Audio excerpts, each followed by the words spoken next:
खुदाम यस्सू से जिसमें होकर हम उसके हम मिरास ठहरे हैं, उसी के नाम में आपकी सलामती हो।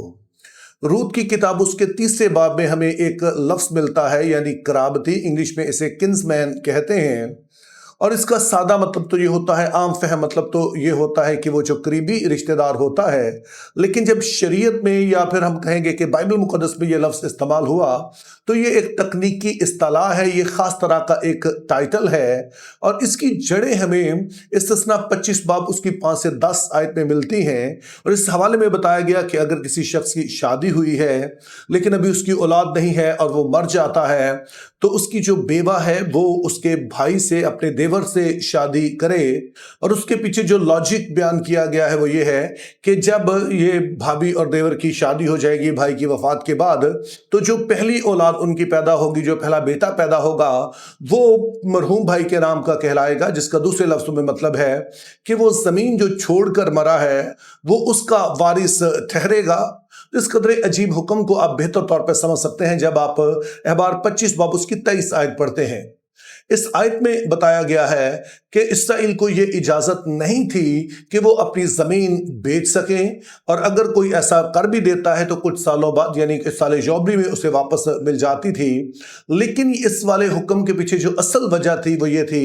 कि बनी इसराइल अगरचे के इस मुल्क मौदा में रहते हैं, लेकिन इस वाली आयत में जो मैंने अभी बताया, अहबार 25 बाब 23 आयत, तो उसमें बताया गया चूंकि इस ज़मीन का मालिक, मुल्क मौदा का, पूरी ज़मीन का ही वो मालिक है, लेकिन ख़ास तौर पर यहाँ जिक्र है कि वो मुल्क मौदा का, मुल्क कनान का मालिक है। तो चूंकि वो मालिक है तो इसलिए बनी इसराइल कभी अपने आप से नहीं बेच सकते हैं, बल्कि उसी असूल कायदे के नीचे रहेंगे जो खुदा ने बताया है। और इससे खुदा ने जो पॉइंट हाईलाइट किया वो ये था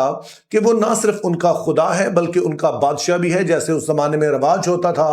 कि जो बादशाह होते थे वो किसी जगह के मालिक होते थे, तो खुदा इस बात को दिखाता है कि चूंकि मैं बादशाह हूं, मैं तुम्हारा मालिक हूं, तो फिर ये जमीन तुम अपनी मर्जी से बेच नहीं सकते हो। तो इसी बात को यकीनी बनाने के लिए कि हर खानदान के पास ये ज़मीन रहे और उन्हें ये एहसास रहे कि ये ज़मीन खुदा ने दी है, वो अपनी मर्जी से इसे बेच नहीं सकते हैं या हमेशा के लिए बेच नहीं सकते हैं, तो एक इंतज़ाम ये भी किया गया कि अगर कोई शख्स है जो बे औलाद मर जाता है, तो फिर उसका भाई उसकी बेवा से शादी करके जो औलाद पैदा करता है वो उसी भाई के नाम कहलाएगी और यूं ज़मीन उन्हीं के पास रहेगी। लेकिन इससे भी बढ़कर इसका मकसद ये दिखाना था कि खुदा बादशाह है और उसकी बादशाही में रहते हुए आपके पास ना सिर्फ ये है कि वो जगह रहती है, आप खुदा के हुजूर में रह सकते हैं, बल्कि फिर वो मुस्तकिल है, खुदा ताला ने आपको दी है और वो मुख्तलिफ तरीकों से यकीनी बनाता है कि आप उसकी हुजूरी में रह सकें, उसकी बादशाही में रह सकें, उसके अंडर रह सकें। और फिर इस वाले असूल को हम बेहतर तौर पर समझ सकते हैं, इसकी बेहतर मिसाल ले सकते हैं रूत की किताब में, कि जहां पर हमें बताया गया है कि एक खातून है जिसका नाम नौमी है, उसका शौहर मर जाता है, उसके 2 बेटे भी मर जाते हैं और पीछे सिर्फ उसकी बहुएं रह जाती हैं। एक तो वापस अपने घराने में चली जाती है, लेकिन दूसरी रूत है जो जाने से इनकारी है। वो कहती है कि मैं तेरे साथ ही रहूंगी, जहां तू मरेगी मैं मरूंगी, जहां जो तेरा खुदा है वो मेरा खुदा होगा। और फिर इस स्टोरी में एक और किरदार का जिक्र किया गया है जिसका नाम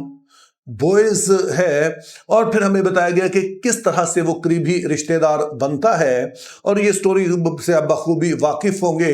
लेकिन इस स्टोरी में हमें पता चलता है कि जो बोएज से भी नज़दीकी कोई शख्स है जो कि नौमी का करीबी रिश्तेदार है, या जो नौमी का शौहर एलीमलक उसका वो रिश्तेदार है,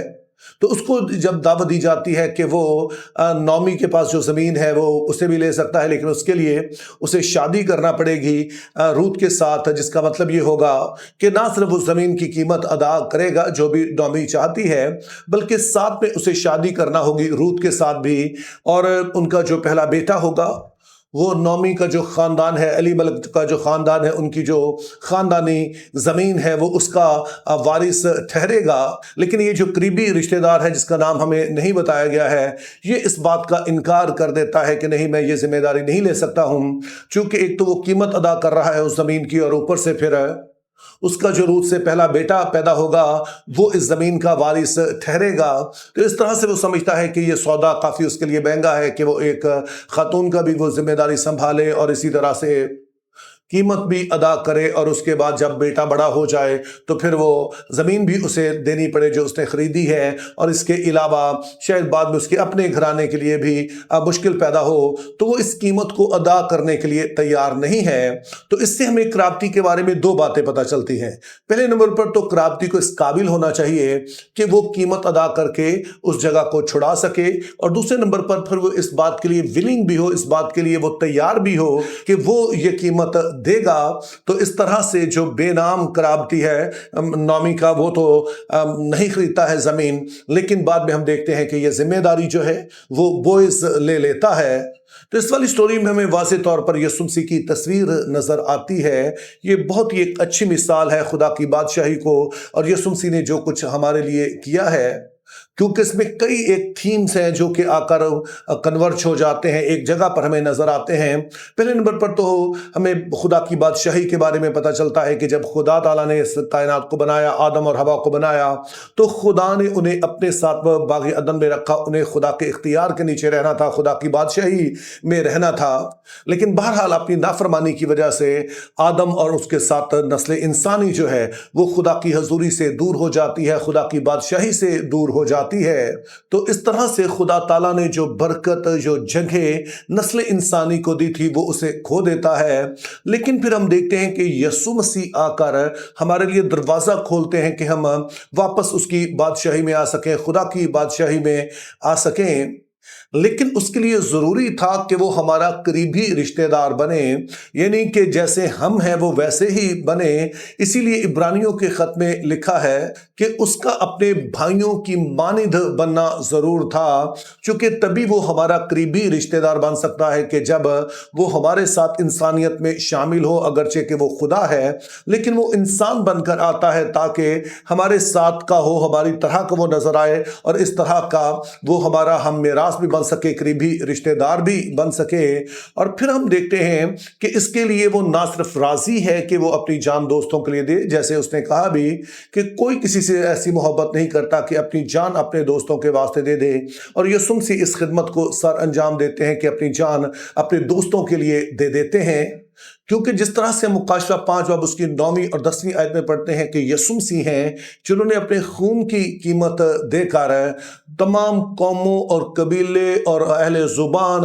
और तमाम लोगों को, जो उनका जो भी बैकग्राउंड हो, उन सभी को उसने खरीद दिया है और उन्हें खुदा की बादशाही में शामिल किया है। या दूसरे लफ्ज़ों में कहेंगे, उन्हें फिर से हक दे दिया है कि वो खुदा की हजूरी में रहें, वो उस जगह पर रहें जहाँ पर खुदा है। और फिर इसकी जो अल्टीमेट फुलफिलमेंट देखते हैं वो मुकाशवा 21-22 बाब है कि जहाँ बताया गया कि हम सारे खुदा की हजूरी में होंगे, नए यरूशलेम में होंगे।